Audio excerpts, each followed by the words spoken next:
oxo acid structure. So first of all we'll start with our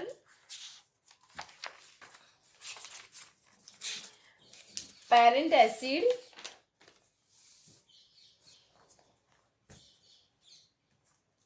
Our parent acid is H3PO4.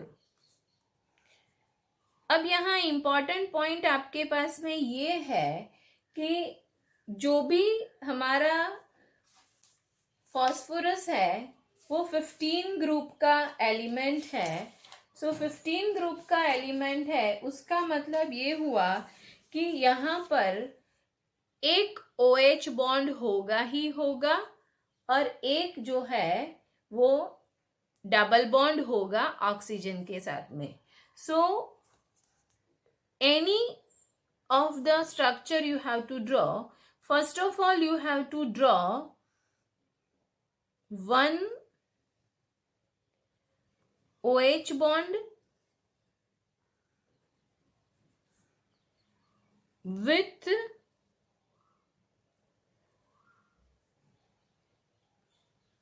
particular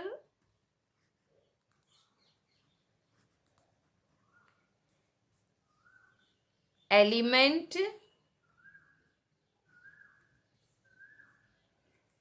तो ये बात एक पहली ध्यान में रखनी है हमें. और उसके बाद में एक जो हमारे पास में होगा वो होगा डबल बॉन्ड.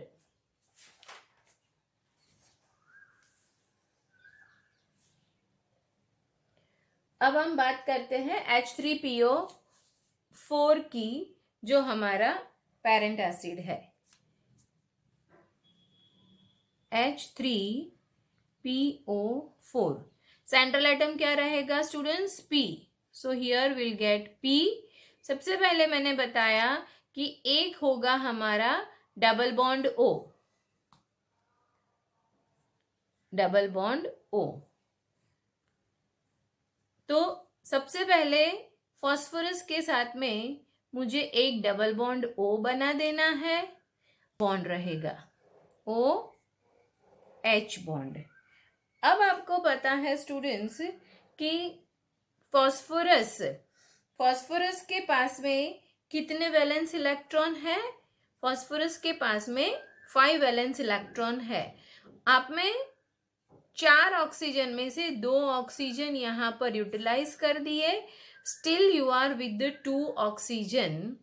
अब जो भी आएगा वो सब सिंगल बॉन्ड में होगा क्योंकि आपने एक डबल बॉन्ड बना दिया है.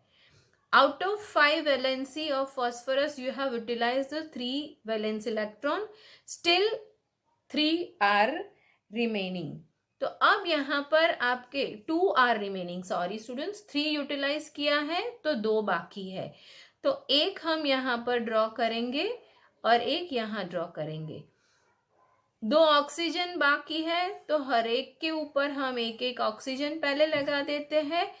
और सेम वे अपने हाइड्रोजन, एक हाइड्रोजन यूज किया है मतलब 2 हाइड्रोजन भी बाकी है. तो यहाँ पर भी आप उसी तरह से हाइड्रोजन लगा दोगे. क्लियर हुआ स्टूडेंट्स? आपने सबसे पहला काम किया, जो भी आपका स्ट्रक्चर ड्रॉ करना है उसके साथ में डबल बॉन्ड O बनाया आपने और एक OH बना दिया बॉन्ड. अब जिस हिसाब से आपका बाकी रहता है वो O और H को आपको एडजस्ट करना है. अब यहाँ मैंने आपको बताया था कि उसमें से जो भी बनता है पेरेंट एसिड में से हमने वाटर मॉलिक्यूल निकाला था तो मेटा बना था. ठीक है. अब दोनों के लिए मैंने ऑक्सीडेशन स्टेट की बात की थी तो वो भी मैं आपको समझा देती हूँ यहाँ पर. जब H3PO4 में से आप वाटर मॉलिक्यूल निकालते हो तो यहाँ आपके पास में बनता है HPO3. अब ये जो मैंने आपको समझाया था कि ऑक्सीडेशन स्टेट, तो इन दोनों में अगर आप फॉस्फोरस का ऑक्सीडेशन स्टेट गिनोगे तो it is of +5. Here also +5 and here also +5. तो ये एक डाउट आपका क्लियर हो गया ये हमने H3PO4 का स्ट्रक्चर ड्रॉ किया। अभी एक और एग्जाम्पल भी लेके समझते हैं students. Another example will take, that is our next acid, that is H3PO3 जो हमने यहाँ पर लिया था उस हिसाब से हम लेते हैं H3PO3 मीन्स ऑर्थोफॉस्फोरस एसिड। अब हम लेते हैं H3PO3। सबसे पहले मैंने जो आपको बताया क्या करना है, डबल बॉन्ड O बना दो, उसके बाद में एक OH बॉन्ड बना दो, और अब कितने बाकी रहे, आपने 3 ऑक्सीजन में से 2 यूटिलाइज कर दिए हैं और एक हाइड्रोजन यूटिलाइज कर दिया है, तो यहाँ पर एक ऑक्सीजन और एक हाइड्रोजन, और now you don't have any of the oxygen, so here you are with the only hydrogen. तो ये हुआ आपका ऑर्थोफॉस्फोरस एसिड का स्ट्रक्चर। अब इसी के अंदर से H3PO3 के लिए जो मैंने आपको ऑक्सीडेशन स्टेट के लिए बताया वो भी आप यहाँ पर देख सकते हो। अगर H3PO3 में से